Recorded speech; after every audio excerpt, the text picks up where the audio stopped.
Thanks for joining us on the Pension Confident podcast. My name is Philippa Lamb, and this month we're asking a very big question. Can you afford to have kids? This year, the Times newspaper worked out how much it costs to raise a child to the age of 18. The answer? Over £200,000.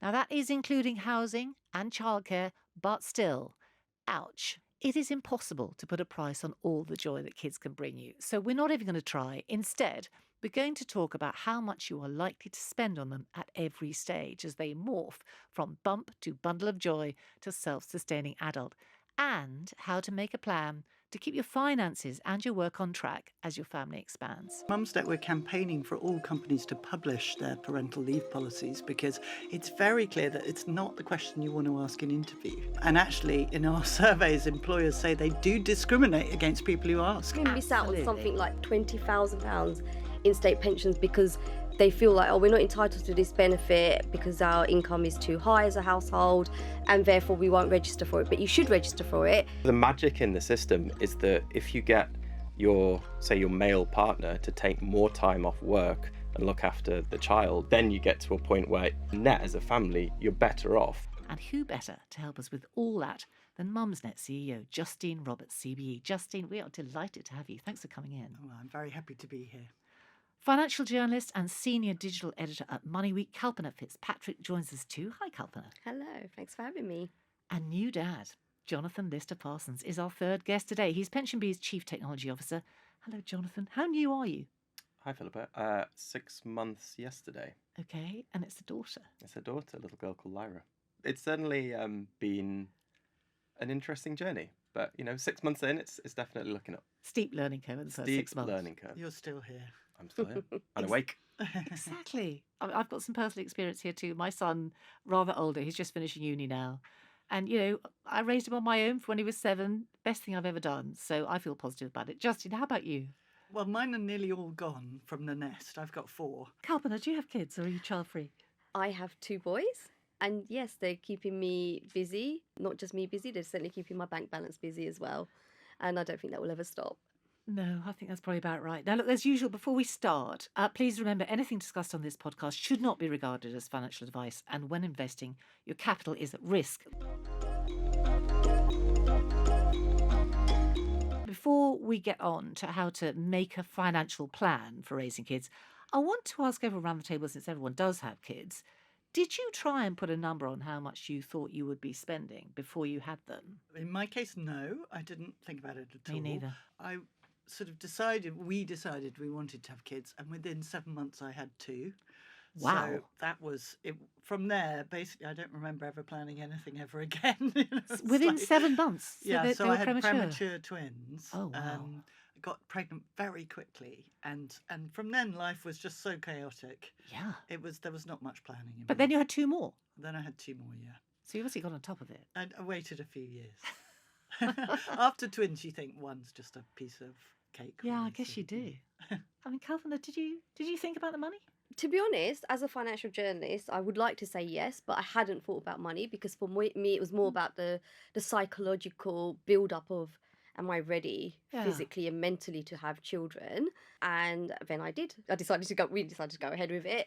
But then my son, when he was born, he wasn't very well. So the first year was quite a challenging year for us. Yeah. And actually that threw up all sorts of challenges after that. Is like, oh, am I going to go back to work? My work patterns had to change. So yeah. Yeah, well, I was the same as you. I was a finance journalist too, and it's shameful to admit it, but I didn't think about it at all. I am hoping that Jonathan did make at least some sort of attempt to work out the numbers. We did think about it a bit, but I think, like Kalpana said, I think the decision about whether or not to have children is often not entirely about whether or not you can afford to, because you know that they're going to be expensive. You know your life's going to change in many, many ways. And we did make a plan, and obviously we're going to talk more about this, but it just wasn't the number one priority. Yeah, well, I think that's probably about right, isn't it? I mean, let's talk about the plan. Justine, and what's your thought? If like rational people, you're thinking about the money ahead of time, how early do you think you should start thinking about that? I suppose for many people it's actually about their living situation as much as anything. And I think about now, having said I didn't think about it, it was important that we moved out of our 1-bedroom flat into a house with a spare room. So that I think people do sort of begin their nesting without necessarily thinking I'm planning every financial detail. For what people say on Mumsnet is people focus a lot on the early costs to do with things like buying pushchairs and all the paraphernalia that goes with Kit, babies. yeah. But actually the real strain comes with childcare in particular, when that gap between the end of parental leave and when government support kicks in, which is usually when your child is about 3 years. And it's that and the fact that they often then have to juggle their work choices and don't go back to work full time as they perhaps anticipated, that puts the real strain on the finances. So I do think you need to start thinking about it, because it's quite big sums we're talking about, reasonably early, and you need to look ahead to that period, not just focus on the baby stuff. Yeah, we're going to dig into the numbers on that. But thinking about the start, I mean, Jonathan, the smart thing to do has to be to audit your finances and your expenses at that point. So you at least start from as good a place as you can. Yeah, I wouldn't say that my wife and I were the most organised people in the world when it comes to doing that, but we did actually sit down and did a sort of spreadsheet budget and went through everything, credit card statements, unpicking all of the detail and getting it into a spreadsheet, so we could look at just where are we starting from and where's there some space. So everything's on there. Fit a baby in. Groceries, everything, car payments, mortgage, it's rent. extraordinary how much money we were spending on things that we didn't expect to be big expenditures. Like holidays and how much money do you spend on gifting? How much money do you spend on presents for your friends and family? It's nice to find out we were reasonably generous. So looking ahead at the kind of new expenses, I mean, you're perfect for this. Your little girl is 6 months old. In terms of kit, the sort of kit that Justine was talking about, you don't have to buy everything new. Did you buy everything new? No. I mean, within a few months of my wife Bonnie being pregnant, we were being offered lots of useful things from friends and sort of the extended family that people had from when they'd had children. So that clothes, obviously, but also we were offered a buggy. We got a playpen. We've had little things that we didn't even know existed. You can actually get a tube that you use to suck snot out of the baby's nose. Okay, I can also say I have not done that. That's a new invention. So just like all these little, the shopping list gets very, very long. The shopping list gets very, very long. Thinking about taking time off once your kids have arrived, I mean, you said you unexpectedly, because your little boy was ill, had to rethink how your return to work was going to go. That's obviously going to have huge implications for family income. It's the balancing thing, though, isn't it? I mean, obviously you want to max out your income, but there's bonding with your new family, so it's tricky. You can't, I always say prepare for the unexpected as well. I would always say to people, if you're thinking about starting a family, try and live on one income for a while and see how that feels. Because if you are really struggling, then that's a real good time to have a look at your finances and see where, what measures you need to take, what savings you might need to build up. And a lot of people will say, no, I can't live on one income, but try it, because that will prepare you mentally if your work pattern has to change for whatever reason, because your child is unwell, or you just feel, actually, I just don't want to go back to work, or I don't want to do the same job, or my employer isn't giving me the flexibility that I need.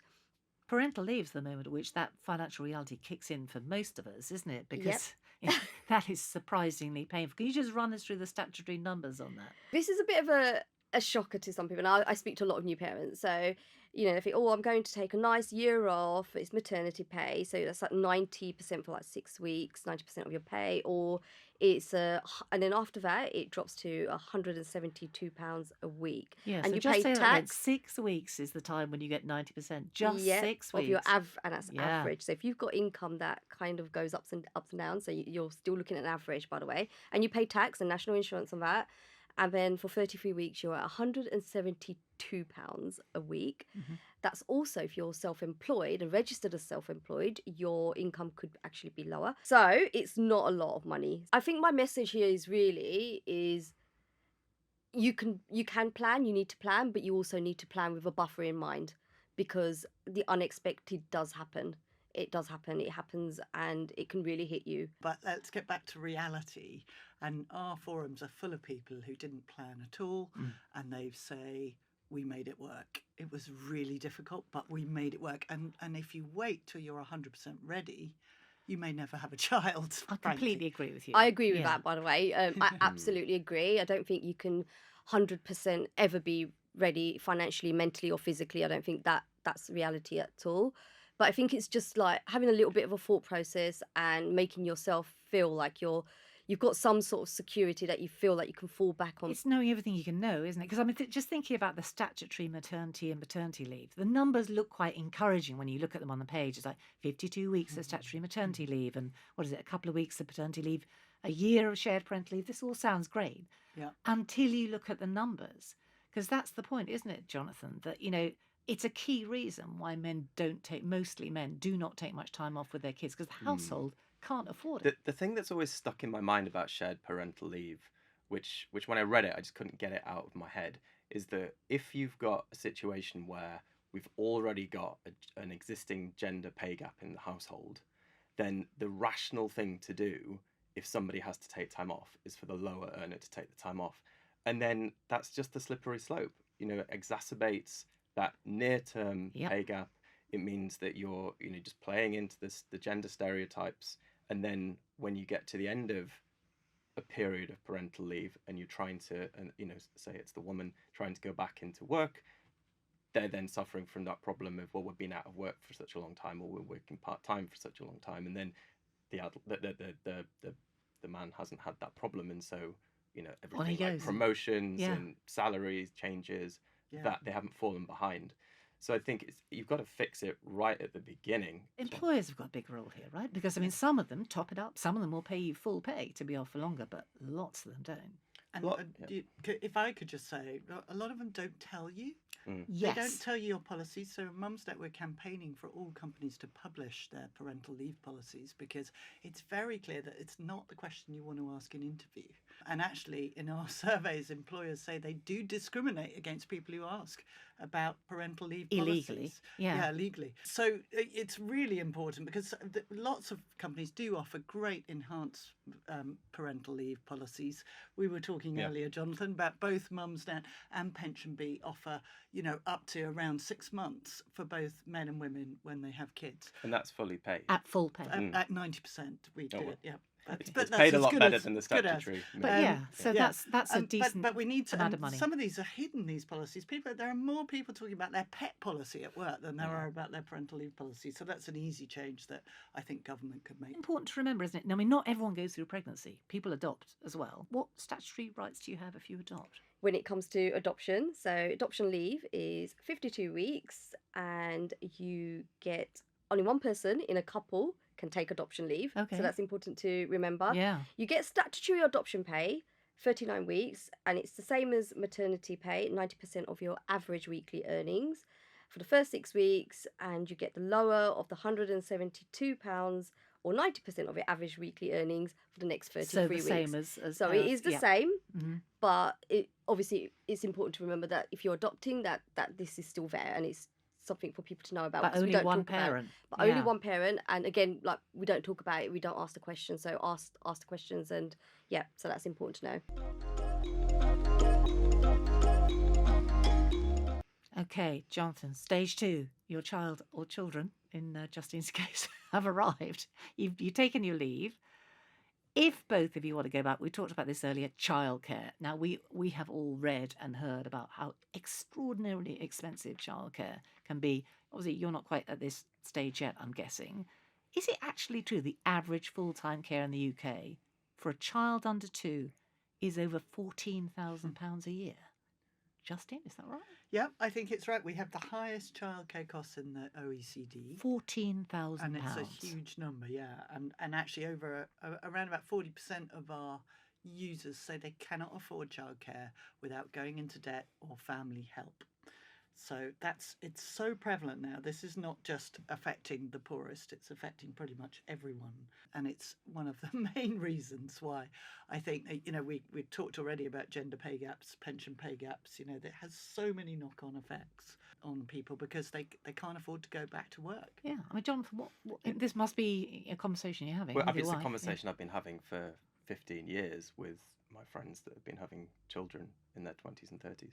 And they have often said it doesn't make sense to go back to work because we'll be poorer because of the cost of childcare. As you say, Justine, this is all over Mumsnet, and understandably. And I think I'll tell you one thing I noticed when my son was really young. Everyone talked about, Granny and Grandpa helping out and the rest of it. My parents were still working full time.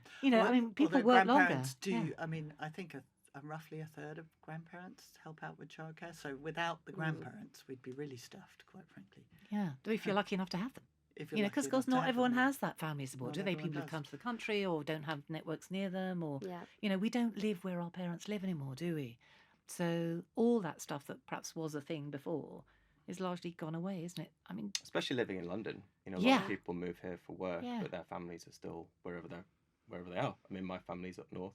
Yeah. My wife's family's Birmingham and South Africa. So not that's handy. That's not happening. So this is 1.7 million women lost to the economy because they're deciding that these numbers just don't add up for them.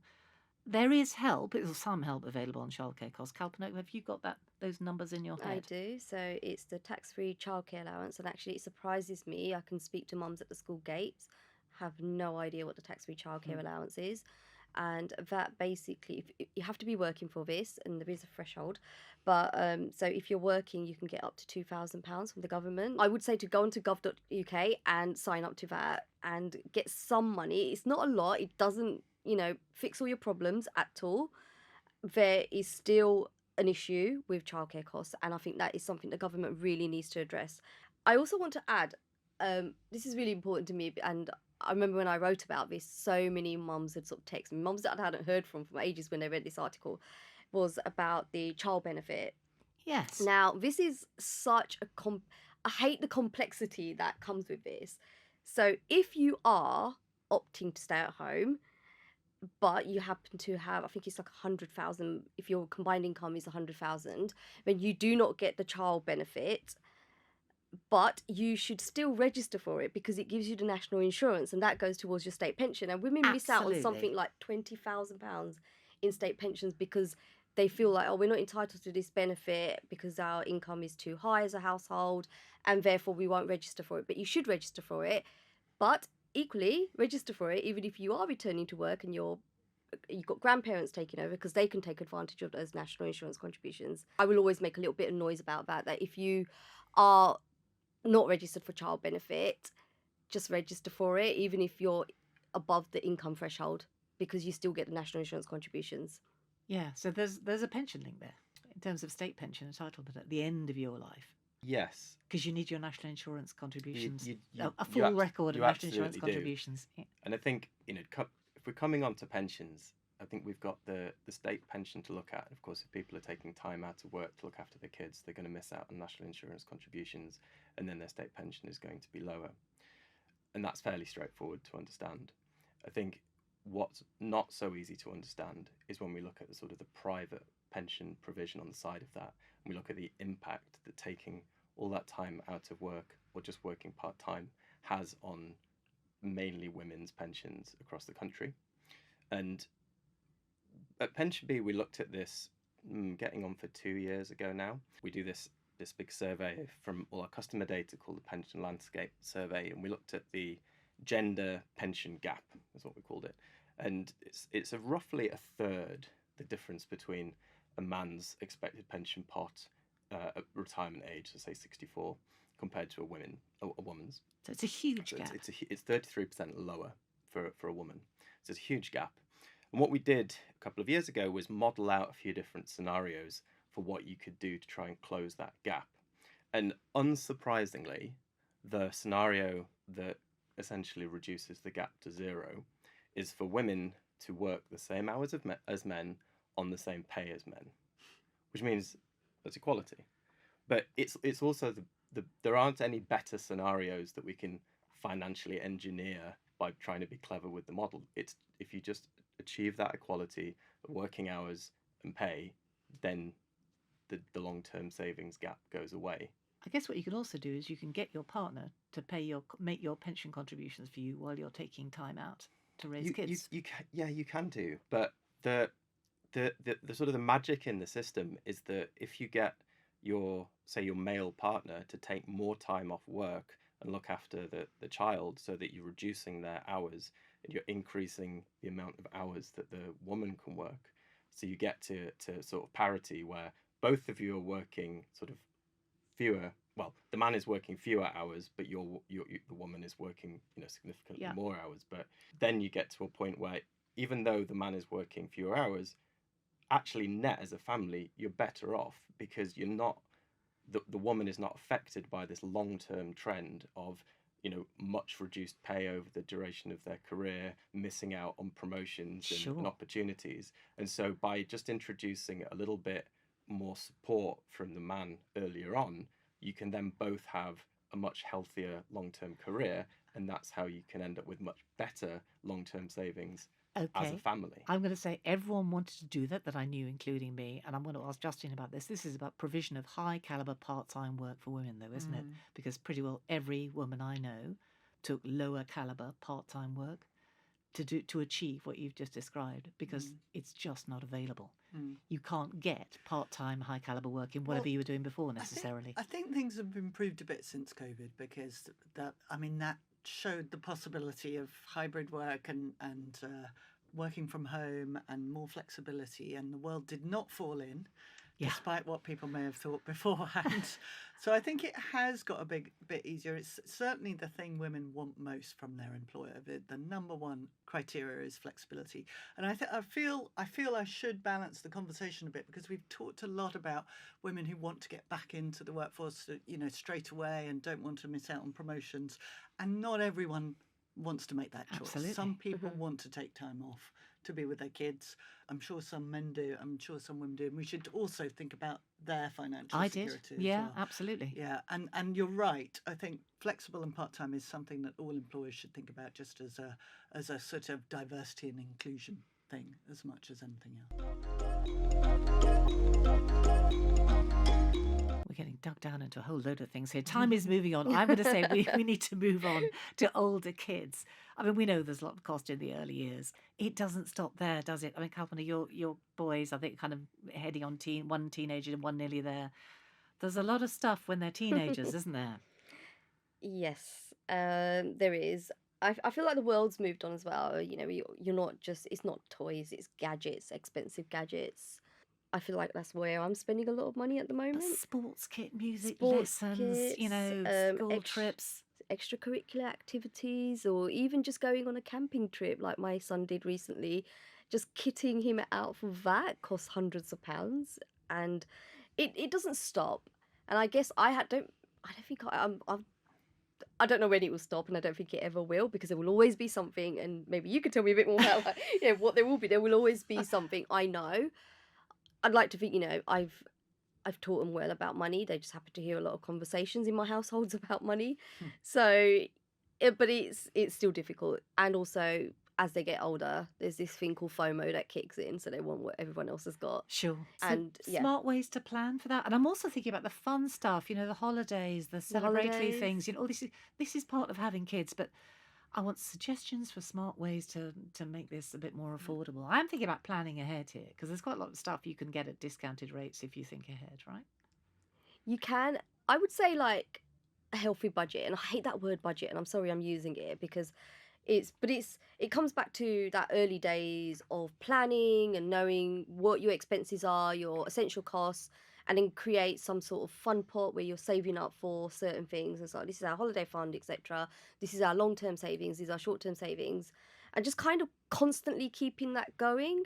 And when I talk about emergency savings as well, so paying for unexpected costs, don't let it be your credit card. Try and build that buffer and just keep building it throughout your life. Little and often. Start from when they're even before they're born, and just keep going, because that you will always need to access that pot. Yeah. The other thing you can do is actually encourage your children to get part-time jobs to pay for their discretionary expenditure. Big fan of that. Things like, particularly on things like branded goods, which, as you say, there's a lot of peer pressure. But I think it's fine as a parent to say, well, if you want that, because I wouldn't buy that for myself, then you've got to save up for it. So did your kids all work while they were? No. It's easier said than done. They had summer jobs, but not so much Saturday. I used to have a Saturday job in a shop. Yeah, me too. Pretty much all my friends and did, a paper round when I was that really young. doesn't seem to exist so much anymore. But I would say they probably work a lot harder at school than now. than we did in our day. I think that is probably true. I mean, my son worked in a restaurant when he was in the sixth form, doing A levels. He worked in a restaurant kitchen evenings and weekends. But because he did want to buy a lot of stuff. And I did kind of say, well, hey, that's discretionary spending here. You're going to have to ante up the cash yourself. But I realised my parents made a saving by substituting my infant labour for the local car wash. So I used to get sounding paid a bit a pound. grieved about that. Well, I've just realised the clever trick. £1 to wash my dad's car. This was in the 90s though, so a pound went a long way. That sounds a you bit could mean get a even whole for the pack 90s, of trading doesn't it? cards for a pound. But I think there's so many plenty of sweets. loads of clever ways that you can just save for your children now. Yeah. Like I used to, well, I still do. Like it's a very big thing in an Indian culture to give cash gifts. So every time my children were given cash, and they were literally given it from the day they were born, I stuffed it all into an ISA. So I'd like to think... took it from them. I Kalpana, took is it what and I you're put it saying, into a junior ISA, and it sits there for them to do what they want with when they're 18, hopefully something good. Just to make the pension comment, junior pensions is a great idea. Yeah, and junior pensions. And there is a lot of absolutely. opportunity now to save quite small sums, I mean really small sums every month, and still take advantage of that sort of investment, which didn't used to be the case, did it? Exactly. You can start really small, and that is always my Absolutely. mantra. It doesn't matter how tiny it is, it's the regularity and that you start The early and you keep consistency, doing exactly. And then you can still, you have that security knowing there's something building away and you've just been putting something away without thinking about it.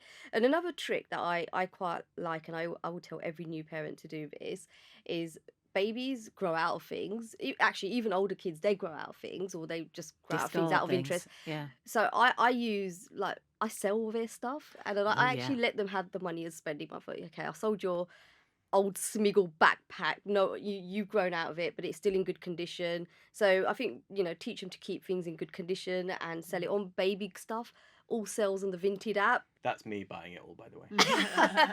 Now, look, I'm going to drag us on to kind of, older kids now. You do need to think about planning for university or some form of training, whatever it might be, at the end of their education process. It's expensive. This, again, is about setting up savings early on, isn't it? Just so the money is there, because it's serious money. I mean, having just put my son through university, the rent alone is savage.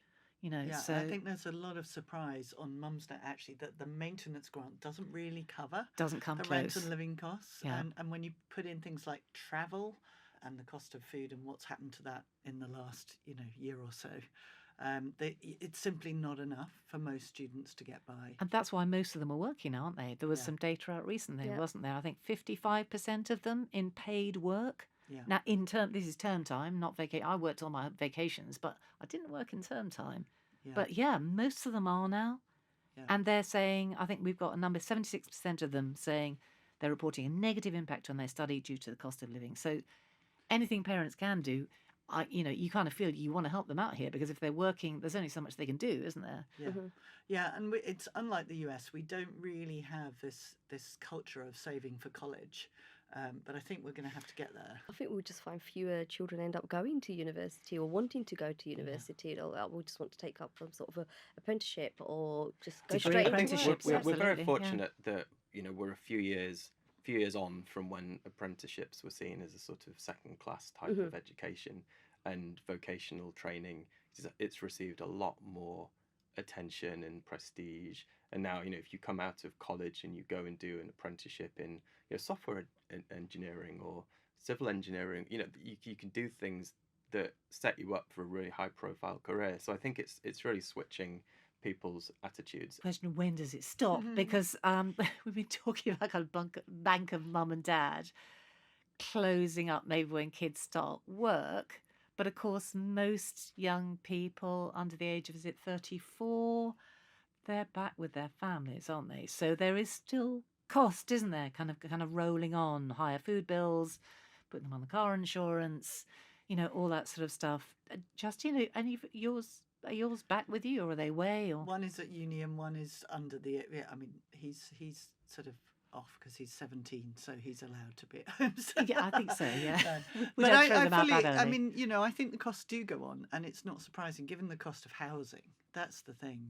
They would happily move out. I don't think there's any desire to continue living with your mum till you're 34. No. But the costs of rent are astronomical, particularly in London and the southeast. So I actually quite like having them around now, but there's a raging debate on Mumsnet about how much and whether you should ask them to contribute. Well, that was my next question. yeah. I don't know what you think. What do you think? Well, I think if they're working full time, they probably should. I yes. agree. I mean, they're not kids anymore, are no. they? It's just But then exploitation otherwise. But the flip side of that is certain parents seem desperate for their kids to move out, and so they want them to save that money instead of paying it to them to be able to get onto the property ladder or onto the rental market. So it's, swings and roundabouts. Well, I guess if you can afford it, you can take the money off them, save it, and then hand it over to them at some stage. But I Yes. think a lot of households, the kids still kind of retain that. But I'm your son, I'm your daughter. You Yes. can't take rental. Yeah, I really can. You're 28. But No, maybe I that's think just it me. is. We get into the habit of still doing the washing and all the rest of it. So you have to be quite firm and realise it's not the same as before they were 18. Yeah. Okay, we could keep at this all day, but I'm going to say thank you very much, everyone. Having children may not be the simplest or indeed the cheapest experience of our lives. Will you be glad you did it? I would say yes, most of the time. Round the table? Absolutely. Yeah. So we've got short memories. So Yes, absolutely. And I feel like even if we may have sounded negative at the financial aspect, I think it's just important to remember we do make it work. We just need to get it mentally prepped in our head. Exactly. Once more before we go, please remember anything discussed on the podcast should not be regarded as financial advice. When investing, your capital is at risk. We'll be taking a short break in August, but keep an eye on our feed. We'll be sharing lots of bonus content to help you boost your financial confidence over the rest of the summer. We'll be back in September with a discussion about an issue we mostly try to forget about, death. We know it's going to happen, so how should we financially plan now to make life easier for the people we'll leave behind? And what do you need to think about if you are the one dealing with the admin after the death of someone close to you? Meantime, subscribe to the Pension Confident podcast. Keep up to date with everything we've got coming up for you. And why not give us a rate or review while you're there? We always want to know what you think. Have a great summer.